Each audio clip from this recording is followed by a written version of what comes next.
Shri Lal Bahadur Shastri was born on 2nd October 1904 at Mughalsarai, a small railway town 7 miles from Varanasi in Uttar Pradesh.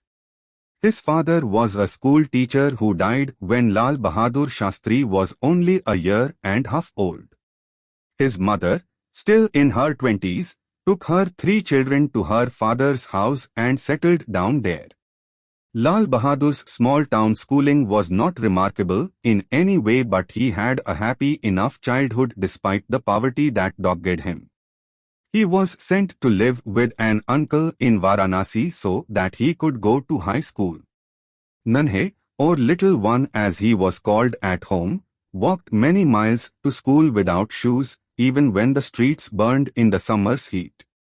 As he grew up, Lal Bahadur Shastri became more and more interested in the country's struggle for freedom from foreign yoke. He was greatly impressed by Mahatma Gandhi's denunciation of Indian princes for their support of British rule in India. Lal Bahadur Shastri was only 11 at the time, but the process that was end day to catapult him to the national stage had already begun in his mind.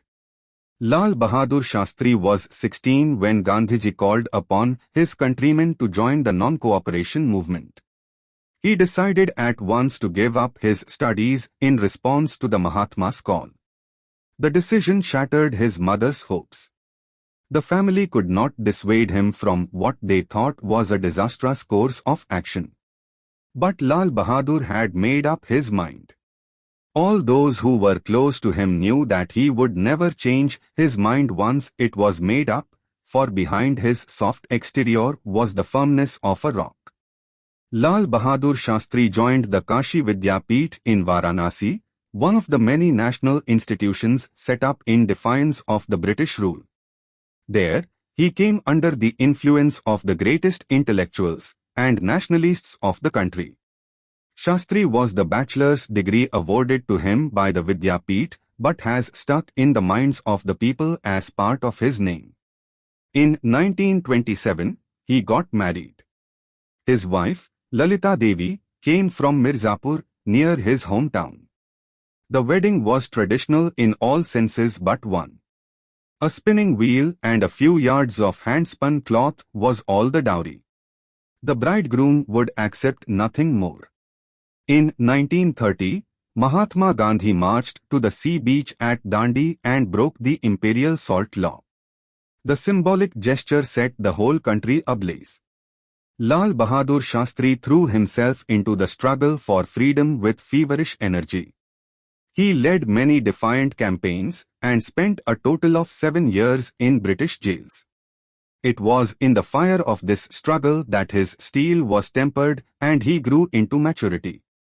When the Congress came to power after independence, the sterling worth of the apparently meek and unassuming Lal Bahadur Shastri had already been recognized by the leader of the national struggle.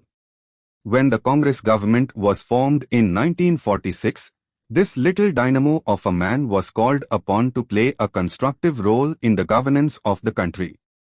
He was appointed parliamentary secretary in his home state of Uttar Pradesh and soon rose to the position of Home Minister. His capacity for hard work and his efficiency became a byword in Uttar Pradesh.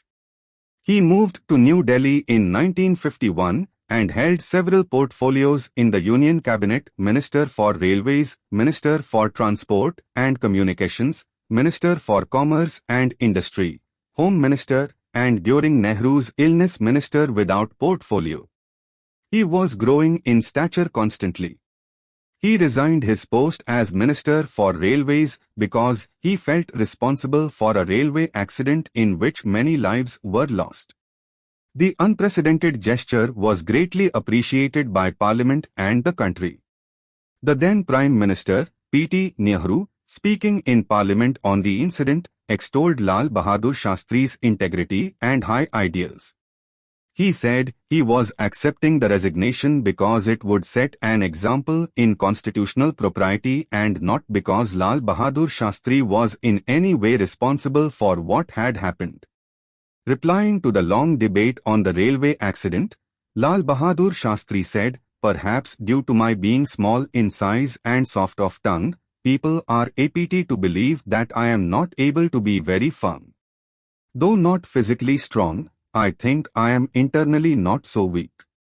In between his ministerial assignments, he continued to lavish his organizing abilities on the affairs of the Congress party. The landslide successes of the party in the general elections of 1952, 1957 and 1962 were in a very large measure the result of his complete identification with the cause and his organizational genius. More than 30 years of dedicated service were behind Lal Bahadur Shastri. In the course of this period, he came to be known as a man of great integrity and competence.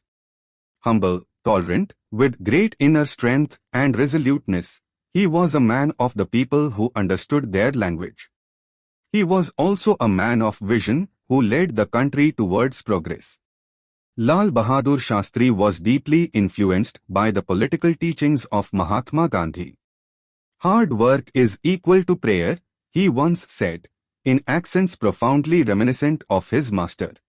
In the direct tradition of Mahatma Gandhi, Lal Bahadur Shastri represented the best in Indian culture.